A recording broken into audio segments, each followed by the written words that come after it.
Welcome to part two of Campus Conversations with Senator Fowler. Dale, welcome again. Good to be back again. All right, so we're gonna jump right into this. Let's do it. You've always been a champion for higher education and funding in Illinois. What are some of your current legislative priorities that could benefit the community colleges? Well, to continue to, I love talking about and boasting about, the higher ed I have here in my district, the 14 counties I represent, especially here at Shawnee as well. And to be able to be an advocate for funding as the minority spokesperson in higher education, and part of the appropriations process, to really advocate for funding grant opportunities and such as like MAP grants, Oh, absolutely. Monetary award. We can use a lot more of that. Yeah, absolutely, and to continue to grow that, because there was a time where that was cut back, So, but to really be a voice for the students, because as we talked about earlier, and the first episode was, a lot of these students face challenges, Yes, economic challenges, and here in Southern Illinois, with the area that we represent, we have to do everything we can to try to really showcase and be a strong voice for continued funding for higher education. Well, that's critical, and we're going to continue on and partner with you. One of the things that Shawnee's been trying to figure out is, you probably heard of these promise programs, where you can come to the community college for free if you're at a certain economic income level. When we start to think through that and how that affects us, without having real dollars behind it, it becomes a matter of us discounting our tuition. And so we need to be able to supplement that with programs like MAP and Pell. And of course, when you start, taking off Pell, they call them last dollar in scholarships. Most of them are. And you start taking off MAP dollars, you got to leave some money so that students can live. Right. Right. And eat and pay the rent and get back and forth to college. And so the more money that's in MAP, the more money that we can look at directing to colleges where we can serve our low-income minority students. We certainly are appreciative of those kinds of initiatives. Well, and thank you for that, for what you're doing, because you want to, your passion is you want to give every student a chance. Absolutely. Right. And, free is not free for everyone, because that's, you have to be here, you have to keep your lights on, right? That's the reason why it's important for somebody like myself to be a strong advocate for MAP grants and any grants along the way. But and you touched on a very important thing that's close to my heart, as you all know, is you talk about, it's one thing for a student to come to school, right? But they also have to be able to support themselves, right? They have to have food in the refrigerator. They have to have, some things that they have to provide for themselves or their family, and sometimes the economic status doesn't always allow that. So, and I know you all do a great job to try to help in that area as well. Yeah, we absolutely realize that our average student is not the traditional college student. In fact, last year, roughly, we had about 500 12th graders, so graduates from high schools. Of those 500, only about 130 or 140 actually came here. So recent high school graduates. We had 3,000 though students unduplicated. So the majority of our students are adults that are over that, not recent high school graduates. Mm-hmm. And when you start bringing in adults, they have already real things and concerns. Sure. They're very concerned about getting to and from school. They're very concerned about books. They're very concerned about food. Real issues, that, sometimes 18 to 22-year-olds can still live at home. I know my kids still living off me. So I think it's really important to be able to come up with alternatives for those students that are our majority. Right, and that's stress that unfortunately they have, and it's stress that they don't need. They need to be, focused on their education. They need Absolutely. to be focused on their career. They need to be focused on the path that they want to be able to be productive citizens and hopefully stay right here in Southern Illinois and to raise a family and enjoy what we have here. So that's what I really applaud you all for, because you see outside of the box too, over and above just the education. The fact that these students, no matter what age, some of them really need a helping hand, and I know you all are doing everything that you can to alleviate that. And we appreciate your work on that as well. So with, there's never anything great about the budget in Illinois. I mean, with increasing budget constraints, especially in education, what strategies like with county institutions like ours do to secure more support from the General Assembly? Do what you're doing. I mean, meeting with people like myself, be open to all legislators. Really, tell your story about the importance. And again, maybe we're more unique in Southern Illinois than in the northern part of the state. Our needs are definitely different, but just to stay engaged and just showcase what you're doing, such as Dreamscape, as we talked about earlier. Mm-hmm. To show these opportunities that you have here to grow your enrollment and to create more opportunity for students to be able to, because Illinois is a big state, right? And we want people to stay in it. We want everybody to stay in Illinois. If it's not Southern Illinois, maybe it's somewhere else in Illinois. But that's how we grow our economy. And I think that's why you're starting to see that with your enrollments. Your enrollment's growing, and I think that's a tribute to all the hard work that you're doing and all the additional opportunities that you're trying to create for students. So, how long have you been in the Senate now? About I was sworn in January of 17. Yeah, I'm in my 9th year. 9th year. Yeah. So you've had an opportunity, obviously, to talk with your colleagues, other senators, representatives. And I'm sure they all don't see community colleges the same way. What would you do if you were us, the community colleges, to improve our connection to legislators and communities so that they can see the value? Right. To continue to promote, but some of my colleagues don't have any community colleges in their districts. Really? Not many, but there are some, right? Yeah, I wouldn't have known that. Yeah, and sometimes they're engulfed by students are intimidated by maybe a huge university or something, and not all students want to stay in the Chicago area. They want to get out and about, and sometimes when they have an opportunity to come down here and visit and see, especially if you're an outdoor enthusiast, it's really fun as I travel around the state and I talk to different students and different areas, and they talk about, hey, I came down to Southern Illinois. That's a neat place down there. I'd like to live down there, So but yeah. to stay engaged, I guess, is what I'm saying, and continue to work with. Obviously, where I stand, Mm-hmm. and I want to do everything I can to really. I love going around the state, as I mentioned, boasting about what we have down here, and sometimes my colleagues go, okay, Fowler, that's enough. We know you're proud of Southern Illinois. I said, yeah, I am, but I have a right to be, because right. When people come down here, especially students for the first time, and just to tour around, maybe with their family, and just to come and visit the Shawnee National Forest or some of our state parks, it's an eye opener to them, and sometimes they end up staying. The students will say, this is where I want to be.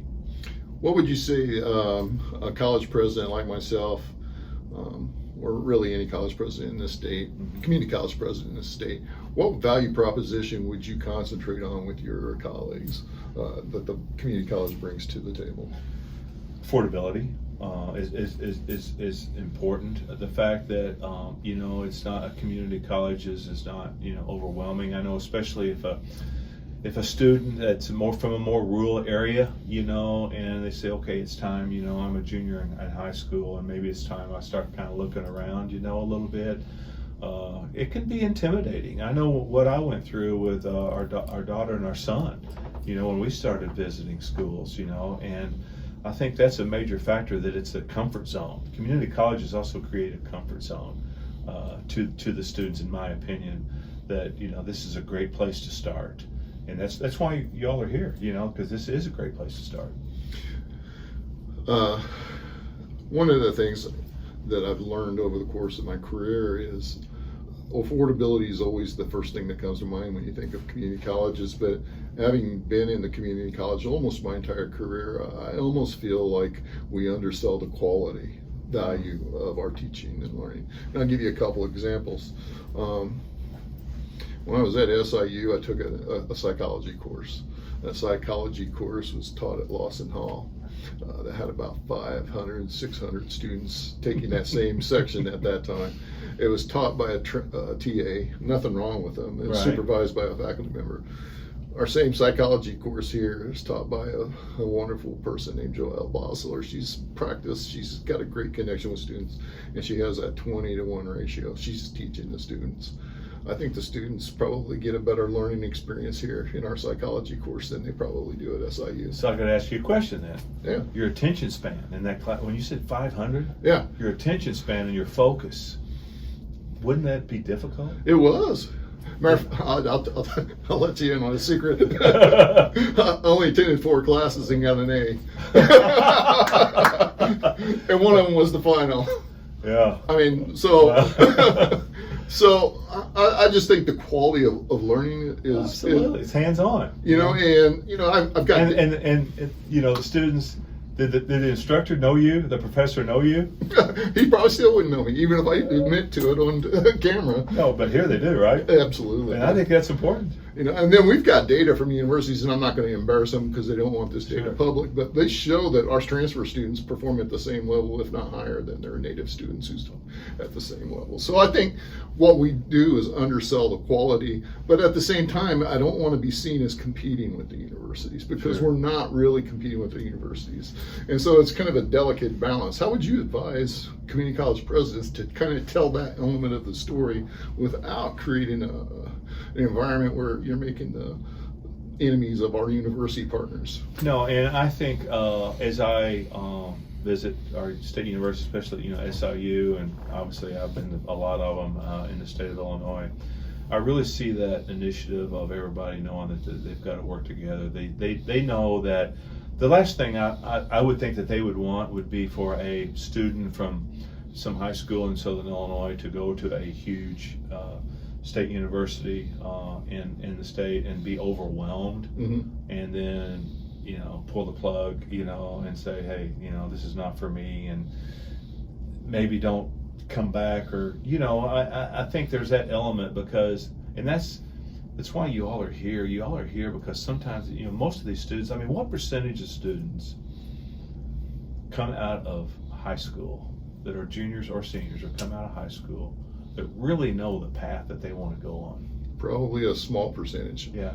So they say, okay, I have this opportunity to go to a major university, and they go there, and it's overwhelming, especially when you come from a rural area, right? Absolutely. I mean, let's face it. I mean, that's the reason why I represent 14.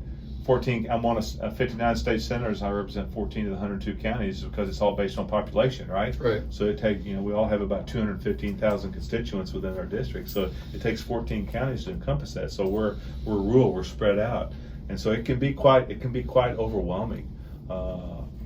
You know, and you can get lost in a hurry. You can get lost in the shuffle. I don't see that in our community colleges. Well, I just want everyone to know that I really love our work with SIU. SIU is a great partner.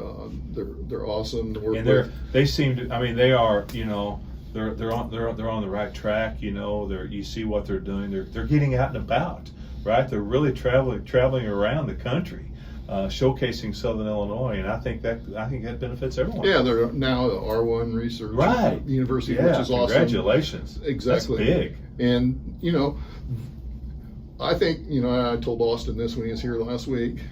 I think everybody ought to have an opportunity to go to SIU and flunk out just like I did.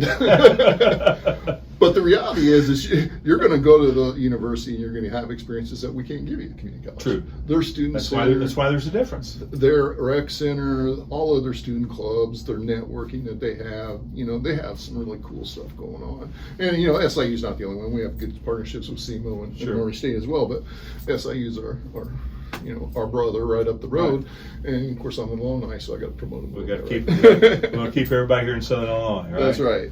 And you mentioned too when we were talking earlier off camera that you know, the fact of your vision and this Shawnee Community College's vision to grow other activities, such as maybe some additional sports and things. So you're always looking at ways to create more opportunity to bring more students, and this is a business, right? Right, It's really it's is. like when I ran a business, it's like my job was when I really learned the accounting of everything and the marketing of everything, and as expenses were starting to increase, you got to go out of way. You got to find a way to increase your product or create more revenue opportunities, and that's what you all are doing here.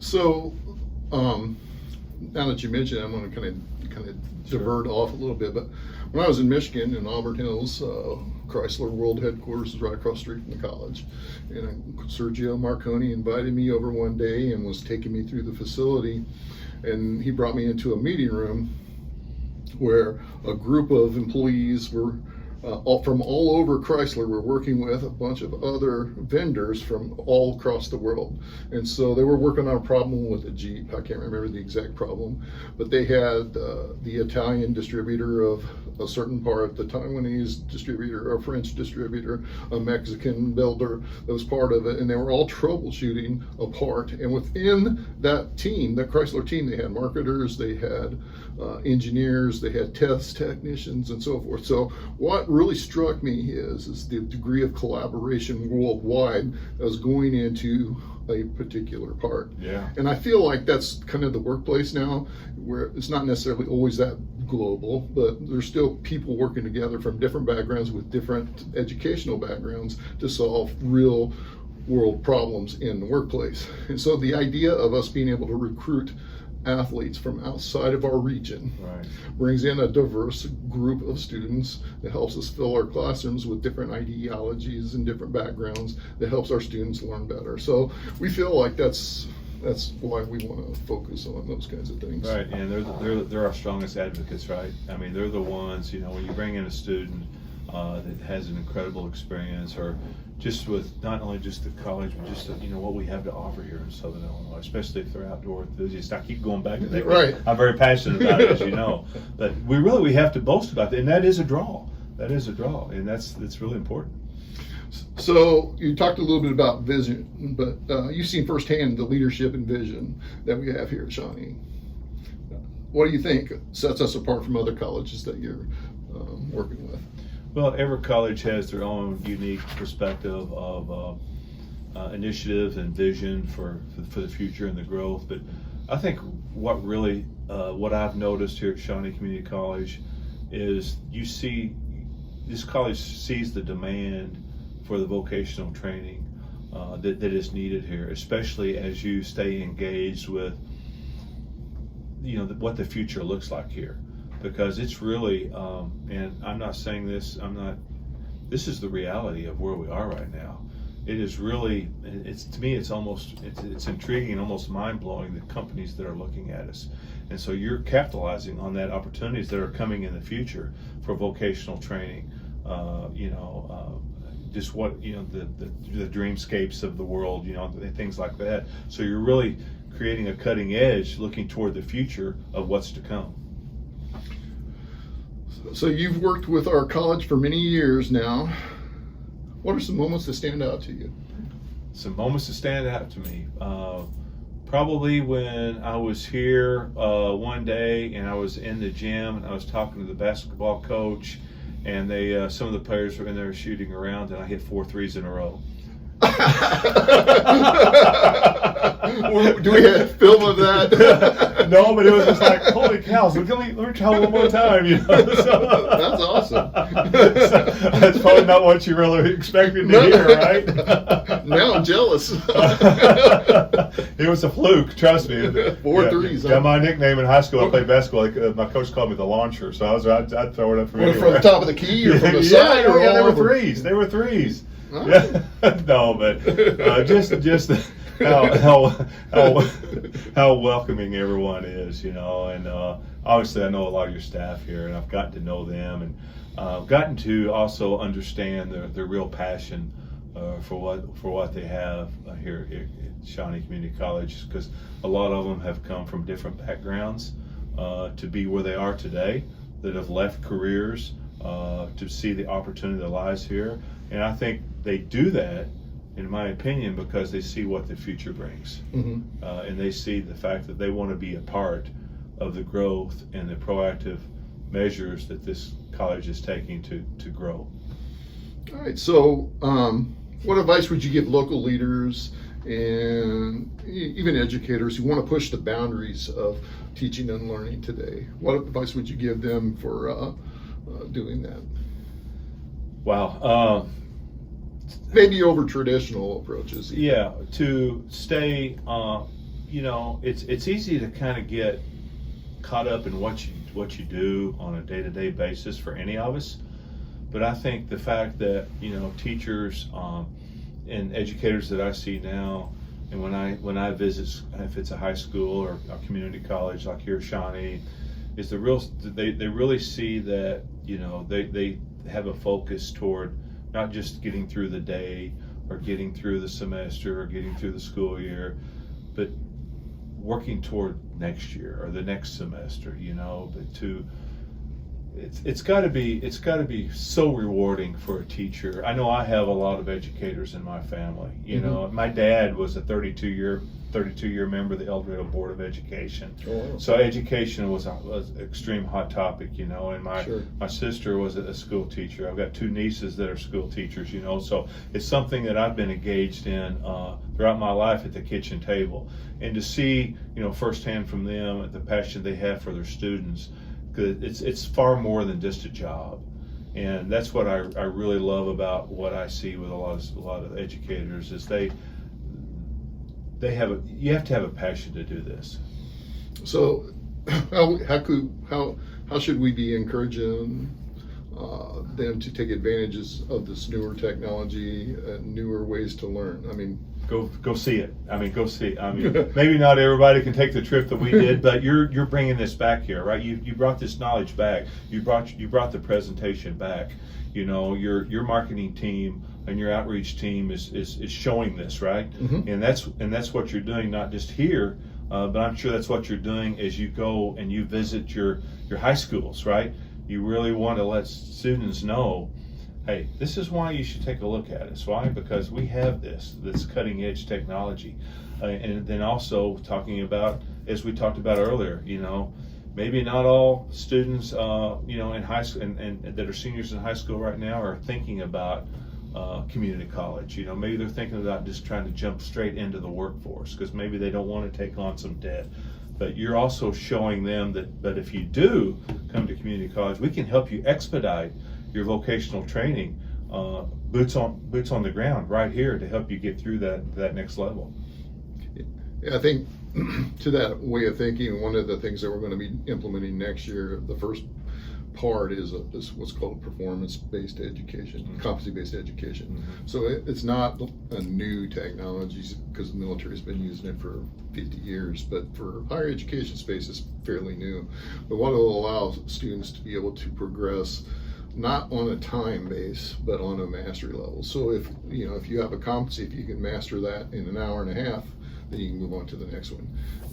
And if it takes you 3 days to master that, then you stay on until 3 days until you master it. And so theoretically, the more quickly you can master something, the more quickly you can move through the education process. What do you think about something like that? I know, but I want you to say it on camera.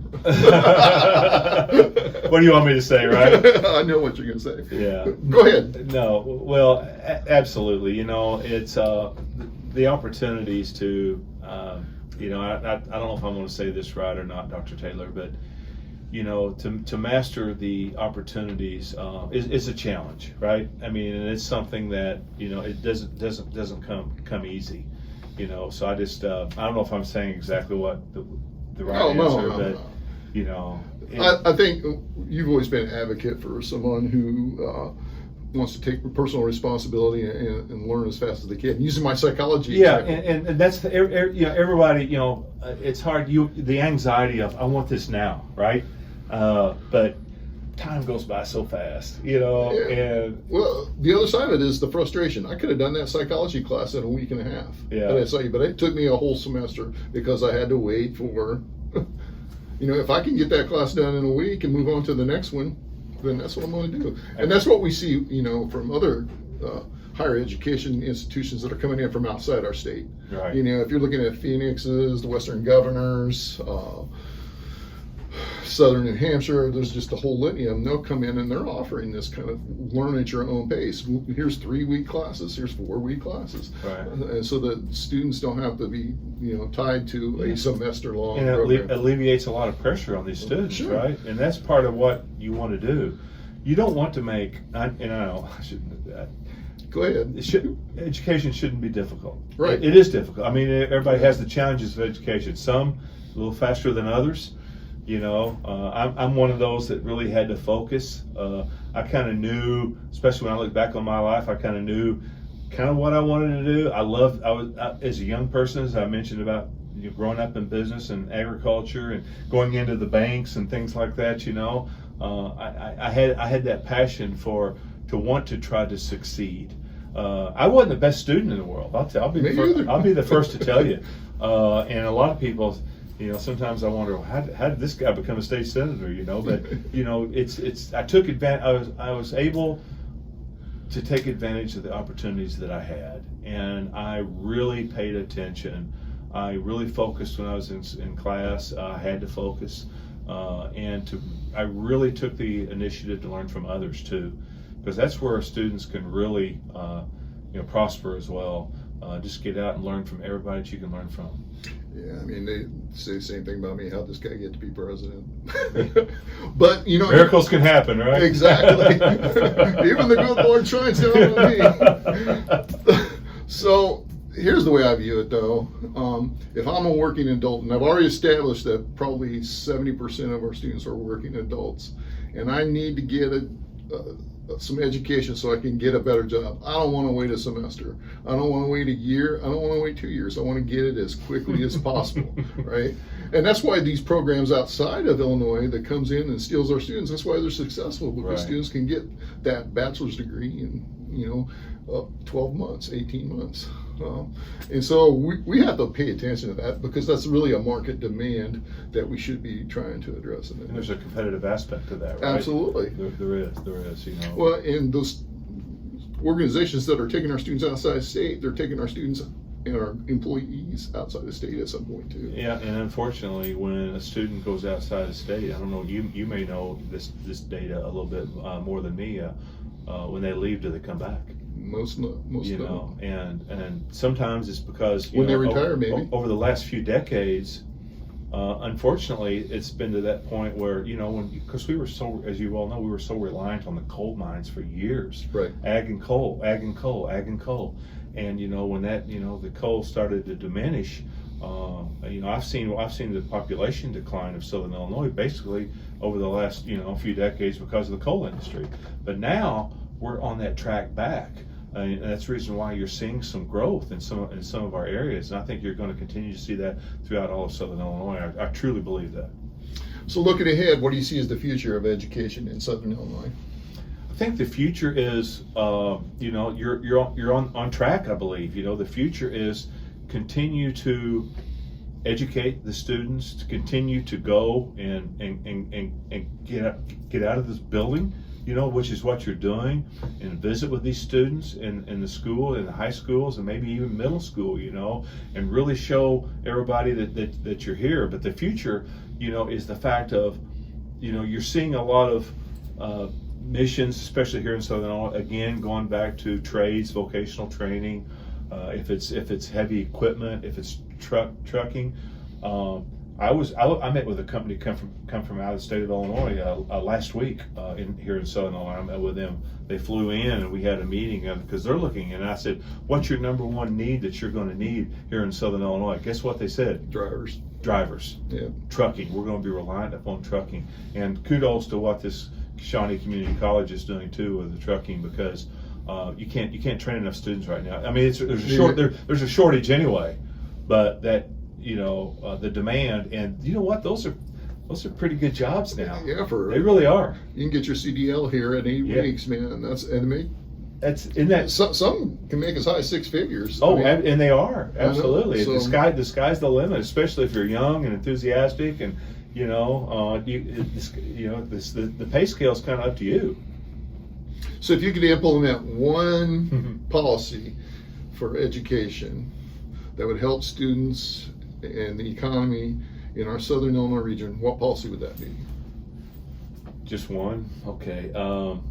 I would probably have to start with MAP grants too. You know, I mean, the policy, I mean, you know, that's funding. That boils down to funding. But we have to continue to invest. The state of Illinois, education, you know, if it's K through 12 or higher ed, you know, you're seeing additional funding coming into K through 12, right? And we have to continue that focus on higher education. And we also have to continue, you know, advocating for capital improvements too, as you need those. I know we had talked earlier about housing.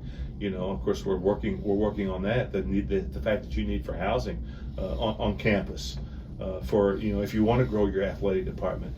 But just in policy, it's just I think it boils more down to funding than anything, and really continue to enhance our grant opportunities and really stay at the cutting edge of promoting Illinois as a whole for education too, because that's how we're going to grow our economy. Agree. And then of course you're probably familiar with the economic return on investment. For every dollar spent in the community college environment, you get taxpayers get $7 in return or something along those lines. So it's probably one of the better investments a public can make in itself. Absolutely. And you know, when you have it, right? It's not going anywhere. Yeah. So remember us in this General Assembly cycles, you know, capital funding is going to be something, because we're going to have a capital facility master plan approved. I know. We talked about that. I'm anxious to see that, and obviously I want to be a proponent of that, you know, and to do what I can. You know, we all know this is going to be a tough budget year. Oh yeah. But you know, we'll get through it. We always have, and we will. What budget years aren't tough? True.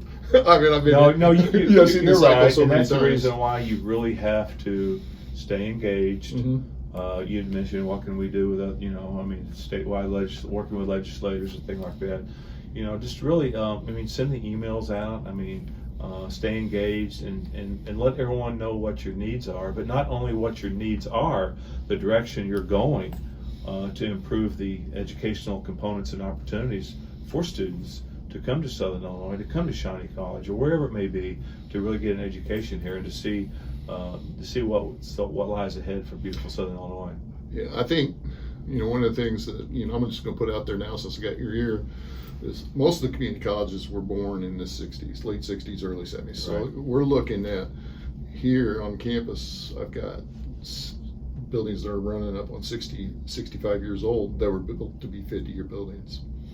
And they're also built in a traditional mindset that doesn't necessarily always embrace these new learning technologies. And so as we envision what our future looks like, our campus footprint, we know that people aren't going to want to come to Olin at 5 at night after they've worked all day, take a couple-hour class, and then drive another half hour back home. And so we're really looking at investing in our extension centers in Carroll, Johnson County, Massac. You know, I have seen that, and we've talked a lot about that with the capital plan that you're getting ready to introduce, about the growth that you have, the opportunity, because that's important. You're going to them. Right, exactly. Right? Taking it to them. That you're taking it to them, especially again going back to this rural part of Southern Illinois that we all have here. This is where we are, and we have to take advantage of that. How do you promote that, and how do you expand by expanding into the rural communities? So kudos for that. So you can see the bigger vision. The bigger vision is let's give them space close to their home so they can engage. Yes. Let's make the learning based off mastery so that they can go through as quickly as they can or want to. And let's engage them with different technologies so that they learn faster and better. That's the vision. That's ingenious. You know, a lot of these students, as you well know, when you talk about more of some of your adult students, they have families, right? Absolutely. Some of them have maybe a job, maybe 2 jobs, and they have childcare. They have to. I mean, there's so many components that make it a challenge, even though they may want to further their education. They can't because they don't have time to drive 30 minutes or 45 Exactly. minutes. So you're kind of a traveling plan here, and so and that's how you grow. That's how you grow. And I can't. That's so awesome to hear and to know. And that's what I've noticed in my time in this state senate, to be able to see the proactive measures that you're taking to grow the opportunities for everyone. So you've worn many hats throughout your career: business leader, public servant, community advocate. what lessons from your journey would you say is most relevant to today's students? Oh my goodness. Something I was so fortunate that I really kind of got off on on the right track. I was born and raised on a farm. Mm-hmm. My bio is pretty lengthy, so I won't go through all of it. But I was born and raised on a farm, so I really learned how to work hard. I was put on a tractor when I was about 13 years old. We did custom hay bin. That's where I really learned my work ethic. And then my family owned a meat processing operation, which I took that over. But and then so I got to be engaged with the public, right? Yeah, Mm-hmm. when I was on a farm, you're on a tractor, but when you're being in business and you work with the public, I learned the community, the service industry, the community service. And my parents were very philanthropic, engaged in the community. I mentioned my dad on Board of Education, and they did Lions Club, all that kind of thing. So I guess the one thing that the takeaway when I travel around, I have a student advisory council that I work with all my students, and it's so successful. We meet in the we meet in the fall, and then we bus them to the state capitol in the spring, and they get to do mock legislation. They get to hear about the legislative process. But to answer your question is get along their path. And the one thing I tell everyone is, I'm just Dale Fowler. I'm just a guy that was raised on a farm, learned to work hard, and I was taught at a young age to get to know everybody you can get to know, and to do your best to acknowledge people in your path. You never know who's going to be an influencer in your life along your way. Be engaged in your community. Be engaged. I mean, maybe visit a school board meeting. Everyone, just be engaged in your community. Be involved in service. Do something to give back, because I look back on my path when, as an example, I talked a little bit about. I was kind of intrigued about banking for some crazy reason. I'd go into the banks, and I ended up one of the bankers. He's the owners of Burnett's Bank in El Dorado. It's not there anymore, but I'm going back a long time ago.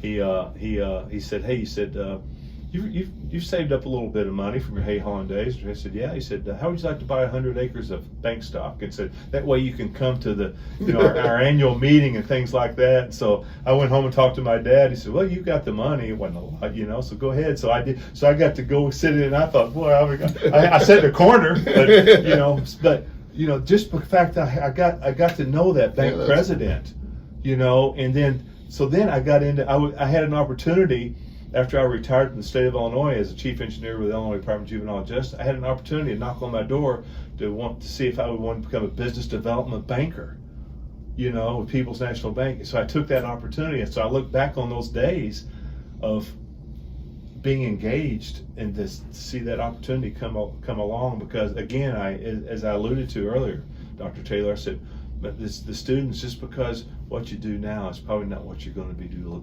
later.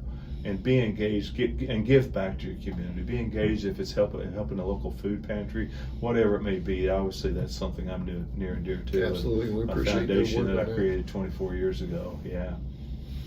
So this is again kind of steering off the script here a little bit, but I think you're absolutely right. But it perplexes me a little bit. I mean, because today's generation of students, especially the last few millennials and of course the Generation Z's, they're very much into public advocacy and standing up for the people who don't have voices.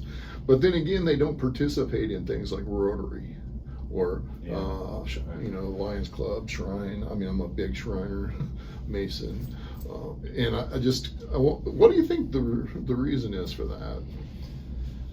Because I don't know. Yeah, that's a great question, because I've been involved in Kiwanis and Rotary, having my own foundation and things like that. Chambers of Commerce.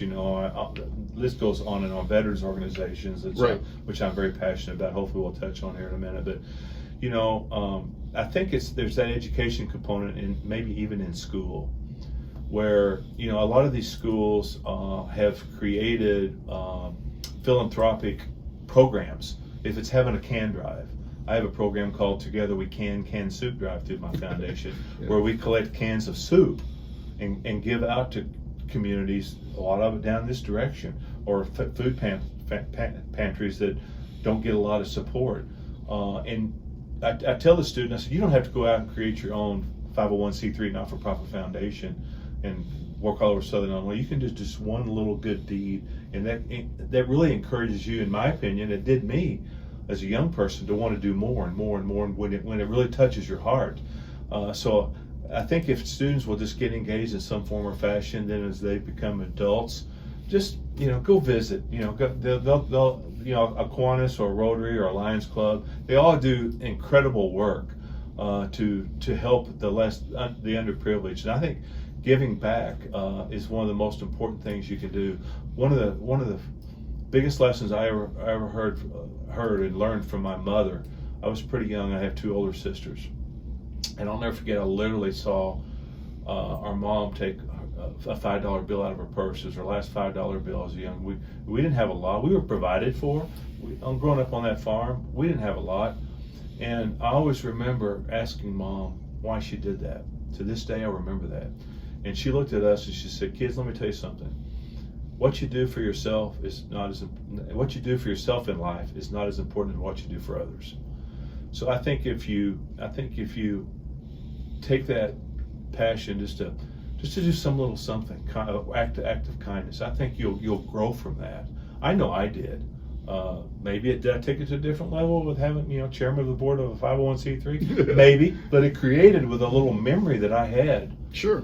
In elementary school, about how little brother and sister were treated, and all I wanted to do, and how they were bullied at school because they didn't have nice shoes and clothes to wear to school. Mm-hmm. And all I wanted to do was to help just a handful of children have an opportunity to have a complete brand new wardrobe that otherwise wouldn't have it.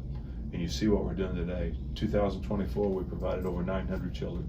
That's awesome. But it was just from that little idea. You Right. never know what that little idea or that little act of kindness will grow to one day. It's really important to let students know that.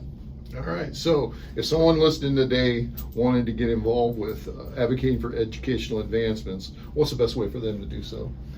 You know what? Hey, I'm willing to come talk. I love as I mentioned, my student advisory council.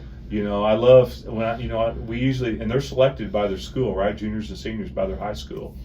So I love going and I love talking to them and talking about Illinois, Southern Illinois especially, why it's important to stay right here and go to school here if you can. But you just got to stay engaged and just work hard. Maybe we can pull up a class and you can give a class for how people can do that. But we can offer it for free. And that's something that this, yeah, exactly. Which means we ain't paying you. That's all right. Well, there's some things I do I don't get paid. That's okay. That's the business I'm in. I'm willing. I love going around and visiting elementary schools, middle schools, high schools, and talking to students and telling my story because. Again, I just want students to know that sometimes I'll walk in, "Oh, Senator Fowler," but I just want students to know that I'm a kid from El Dorado, Illinois, that grew up on a farm, and ended up becoming a state senator. That if I can do it, they can do it. And you have to have faith, and you really have to have the drive to really want to do what's best for you, best for your family, and what's best for your community. Great. So, what's one message you'd like to leave with our students, faculty, and our community about the importance in investing in innovation in education? Oh, goodness. Innovation is, that's the future. Innovation is the future. And, learn all you can about it because what's going on today, we've already talked about the difference when we went on that trip. Oh, yeah. How it's changed, Mm-hmm. From when we were there, because now you said they have what, a mobile unit, a mobile unit, a mobile lab. They didn't have that then, right? Yeah, and somehow they got rid of the haptic devices that you had to wear, and you could still feel it through the joysticks. And Oh, stuff. really? Yeah. So that's just 2 years. Wow. So that's how the innovation is revolving, and changing so rapidly. Yeah. But just continue, just like in life, learn everything you can learn, and really have an eye on the future, because as we all know, it's changing so rapidly. Correct. It's changing so rapidly, and I have so much respect for just the education process, especially with seeing what my father's passion he had on all those years he spent on a school board. and what it meant to him to just use good common sense and make the right decision. It was not that was better for the community and better for that school district, and to see what the passion my family had in education. And I just have the utmost respect for those that want to get into the field, and I actually sponsored legislation, I guess it was 3 sessions ago, something like that helped increase the salary for our teachers, right, in K through 12, because it's tough, to go into that field. But I think we're seeing progress that we really want to encourage students to maybe look at that path to be an educator, and I think they're seeing the opportunities that lie for that now that maybe they didn't see just a few short years ago. I hope so. We could really use Yes. some good teachers Absolutely. all throughout our communities. So last question, finally, right? What's next for you, Senator? What initiatives, projects should we keep an eye on? Oh my goodness. I just have a passion for economic development. That's kind of where I like policy. That's just part of being a member of the General Assembly is policy. Mm-hmm. But I think my platform's unique to maybe a lot of other members in General Assembly. I grew up on business. I took that meat processing plant over from my father when I was pretty young.